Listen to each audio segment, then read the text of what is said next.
Le roi Arthur en aurait certainement rêvé. Une épée magique, une épée mythique, avec pour seul trône une calandre devenue légendaire.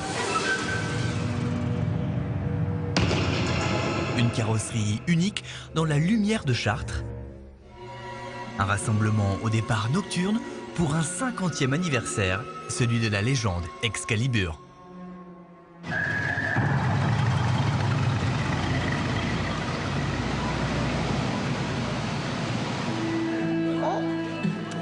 Il en reste à peine 200 en Europe et pourtant 50 d'entre elles se sont déplacées pour l'événement. À leur bord, les Excaliburiens, comme on les surnomme, une famille de passionnés qui nous a ouvert les portes de leur univers. Et pour cet anniversaire extraordinaire, eh bien, la famille Excalibur nous a invités dans un endroit plutôt magique. Bienvenue dans un monde de fous.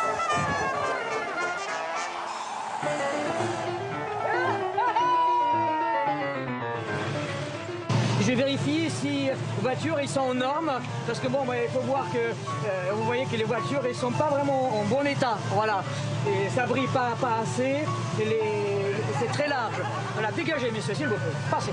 Merci. Enfin bref, un lieu complètement dingue, surnommé l'Académie des Fous en région parisienne. Un lieu unique à la démesure d'Excalibur. C'est une voiture un peu particulière, c'est vrai, elle a des jolies formes. Moi j'aime assez les femmes en général, qui ont des petites rondeurs. Et j'ai aussi une femme qui a des rondeurs, donc j'ai décidé de choisir une voiture qui a aussi des rondeurs. Et puis pourquoi? Parce que c'est un fabricant qui a créé cette voiture de A à Z, et puis lui faire honneur. L'honneur, oui. C'en est un pour Steve Stevens, l'un des fondateurs de la marque dans les années 1960. Un nom inspiré tout simplement de la légende. Excalibur signifie être incroyable et invincible. Comme la légende de l'épée, celui qui arrive à la sortir du bloc de pierre est le meilleur. Excalibur a été créé selon deux principes. Vous pouvez vous rendre quelque part et en revenir. C'est un mélange entre les formes du passé et la facilité de conduite d'aujourd'hui. L'idée est née au départ chez Studebaker, un constructeur américain, un constructeur qui voulait simplement créer un concept car pour épater le public au salon de New York en 1963. Le style a été confié au père de Steve, un certain Brooks Stevens, avec une inspiration plutôt germanique. Mon père m'a invité un jour à déjeuner. Il m'a dessiné ce qui ressemblait à une Mercedes SSK sur une nappe en papier. Et il m'a demandé si c'était possible de la faire en 6 semaines pour aller à New York. J'étais encore à l'école et lui ai dit « Bien sûr, ça sera fait ». Donc on l'a construite et on est allé au salon. Au fait, ça te dirait d'essayer? Oui, pourquoi pas? Bon, je vais prendre le volant pour commencer, sinon je suis sûr que tu vas partir avec.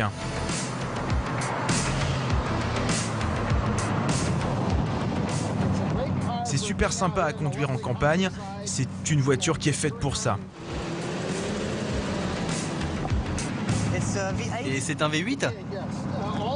Oui, toutes les voitures depuis le départ ont été équipées d'un V8 Chevrolet. Là, c'est le petit bloc, c'est un 5,7 litres de 320 chevaux environ. D'ailleurs, j'en ai construit une pour Steve McQueen, on lui a monté un moteur qui faisait 475 chevaux.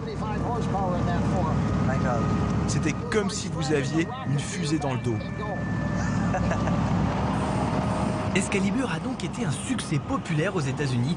3000 modèles seulement ont vu le jour, des modèles construits uniquement à la main. De quoi faire quelques jaloux. Les gens ont commencé à faire des copies de ce qu'on fait. J'appelle ça des voitures en kit. Ils prenaient des châssis de coccinelle et montaient des coques ressemblantes. Les véhicules sont plus petits, tu peux les construire en un week-end, alors qu'il fallait plus d'1 mois pour les vrais. Jaloux, nous le sommes nous aussi. Steve Stevens l'a bien compris et nous a confié le volant de cette série 4 de 1982. Alors ce qui est très marrant, c'est qu'à bord de cette Excalibur, on a concrètement l'impression de conduire un bateau. Un bateau roulant quand même de plus de 2 tonnes, avec un moteur V8, on l'a dit.